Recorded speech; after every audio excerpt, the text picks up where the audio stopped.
د وی سوات ګرانو کتونکو او اوریدونکو د نننی نوي تازه سره زیم عصمت علي اخون.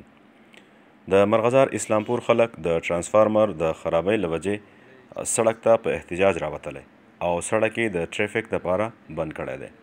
ګرمۍ وهلي خلکو ویل چې ترانسفارمر تیر د 2 ورځو نه خراب دی، ولې د محکمې څوک رانغلل چې ټیکې کړي او ولس په دې ګرمۍ کې د پیښې ستونزې نه خلاص کړي.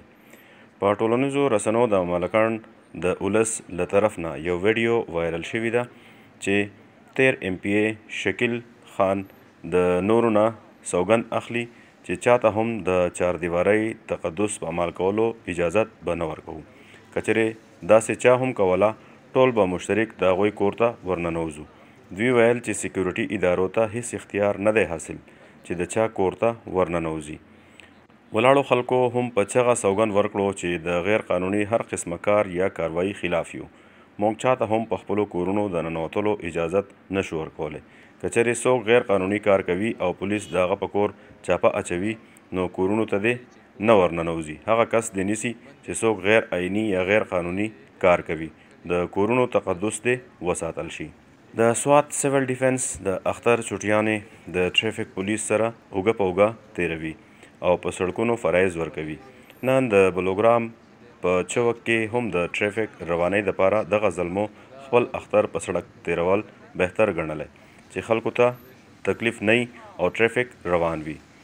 د واسا د صفایي کوونکو اهلکارو کلي په کلي او کوڅه په کوڅه په اختر کې ډیوټیانې کولو او سوات پاک ساتلو باندې د سوات ولس د اطمینان اظهار کړی او دغه مزدورانو ته داد ورکړ چې خپل اختر یې پرېښودو او موږ له یې لارې کوڅې پاک ساتلو سره د قربانۍ ګندونه هم چوت کړل او ځای ته یې ورسول. د سوات خلکو دغه اهلکارو ته سلام پیش کړی او خپل ویاړ او فخر یې ګڼلی دي.